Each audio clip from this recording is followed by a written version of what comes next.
No way, it actually happened. News on GTA 6. So this is a report or rumor brought to light to us by Tom Henderson. Last week, he uploaded a full 11-minute video about all he knows about GTA 6 from his sources. This was backed up by Jason Schreier of Bloomberg and the Video Game Chronicles, saying that what they heard from their sources lines up with everything that Tom is saying. Tom, if you don't know, I didn't, is a known reliable Battlefield and Call of Duty leaker. So okay, that's all the credibility stuff out of the way as to why this report is even taken seriously. So the biggest thing that we hear from this report is that the game is expected to release 2024 or 2025. We got a long time of GTA Online updates before we get a hand on GTA 6. This late release date was said to be for a number of reasons. Primarily, Rockstar has been notorious in the past for crunch before a game's release, and with this amount of time, they're scheduled to release a quote-unquote moderate-sized GTA 6 with constant expansions being rolled out as time goes on, as to not stress out their workers or have crunch time or say a release date before the game is even close to ready. They don't want to delay this when they say a release date. The other reason for a later release date is that this is going to be a pure next-gen game, PC, PS5, and Xbox Series. And with this being a purely next-gen game, because of the current console shortages, they're waiting until the current generation of consoles is more readily available, or we're really into this console generation, as it really just started and most games being released right now still have back-gen support. Man, 2024, 25, I'd expect we'd get some, like, you know, the PS4 Pro or the mid-console versions of these systems. What is it gonna be, 8K? Like, where do we go from here? Anyways, more details about the game. The game is said to be in a modern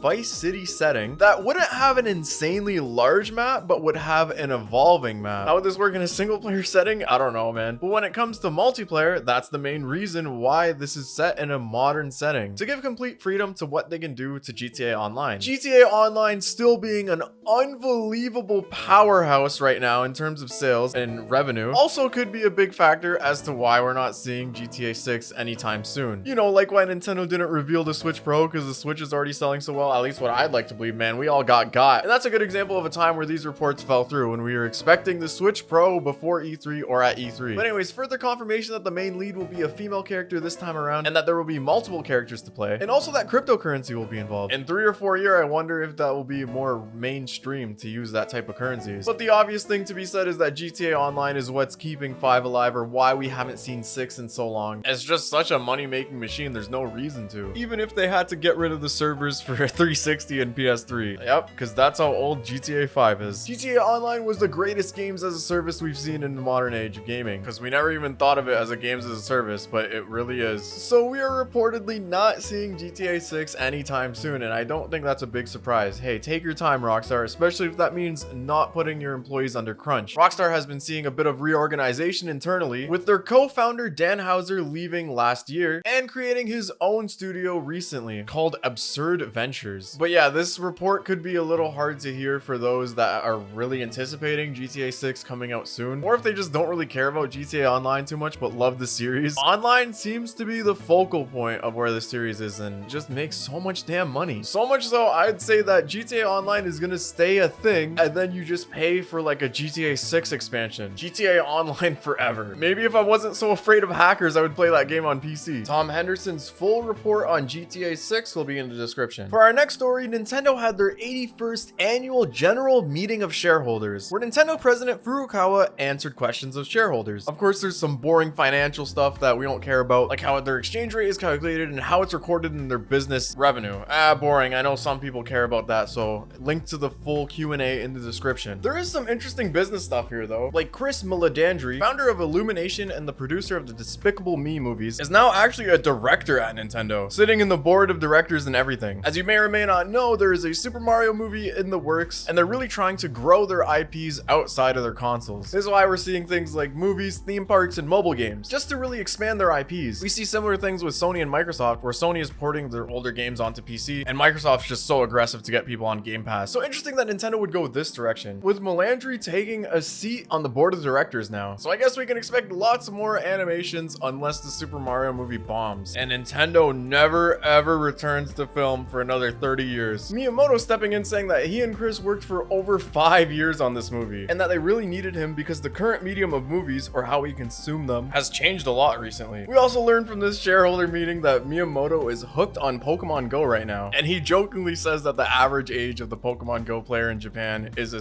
6-0. Some other things to point out, Furukawa was asked about esports. Nintendo recently held some varsity esports tournaments in schools for Smash Bros and Splatoon. And he said that those were received very well and they'd like to continue that in the future, closely monitoring it for the pandemic, but that they recognize the commercial value of having these esports scenes. Hopefully they'll actually pay out, because they have been notoriously stingy on paying out their pro players for things like Smash Bros. Save Melee. A question about Nintendo Switch Online was asked if a more premium version of the subscription would be offered, maybe offering different incentives. And you know, this is something I thought about talking about for a while. Many people compare Nintendo Switch Online to things like Xbox Game Pass and PlayStation Now. Obviously the comparison isn't justifiable because the price difference is so big, but Furukawa simply stated that there are over 26 million current subscribers and going up, and that they just plan to roll out more stuff to encourage new subscriptions while keeping current subscribers happy. So I ask you this, if you are one of the 26 million subscribed to Nintendo Switch Online, how has your experience been on it? I do mess around sometimes with the SNES games. It's a nice, decent library. But when it comes to any Nintendo Online game, even with my LAN adapter, I have zero faith in having a stable connection, especially if you've been subscribed since day one. You've been subscribed to this for like 3 years now. How has your experience been? On the success of Ring Fit Adventures, especially during the pandemic, the question was asked if there was any intention on a sequel. Nothing could be confirmed, but it was hinted at that there are going to be content updates in the future for this game to keep people playing and I guess stay in shape while they don't touch grass. Comments on the Nintendo Switch Pro was also asked, straight up saying, hey, the rumors are going rampant. Any news or updates on the Switch Pro? Obviously a question like this was deflected and we won't hear about this until they are ready for it. Simply saying they're constantly working on new software, hardware, and accessories. So yeah, then the question was brought up of continuing the Nintendo miniseries from the NES to SNES Classic. You know,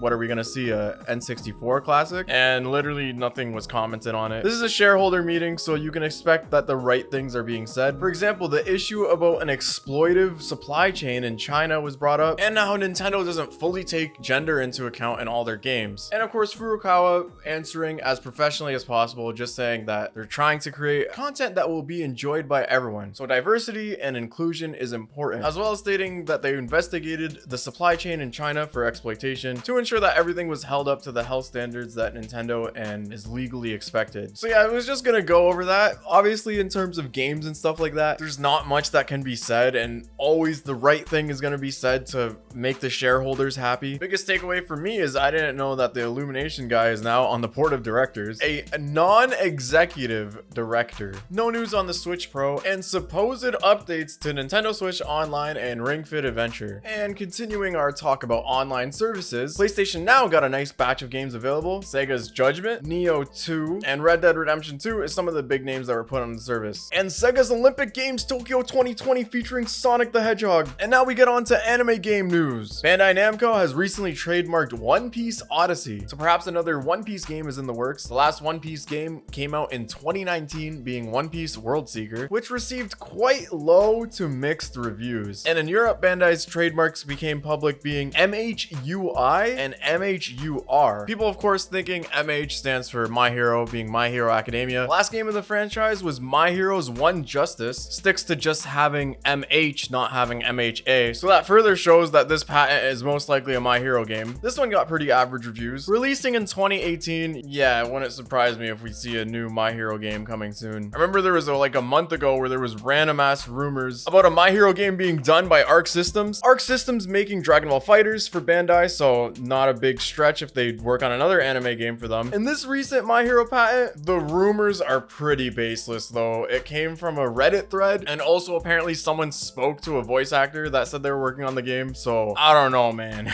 If anything, these patents just make me think, yeah, a My Hero Bandai game is coming, which that's no big surprise. If it's being done by Arc Systems, we'll see. Arc System just recently releasing Guilty Gear Strive, but these guys sometimes make like a game every year. So really, this is starting to come together, at least in terms of a rumor. Well, that'll be it for this one. Lots of rumors, I guess, today. Not the most interesting stuff going on, but hey, that's the biggest news in gaming today. So be sure to subscribe where I'll keep covering gaming's biggest news stories. Y'all just got dumped on. Bye-bye.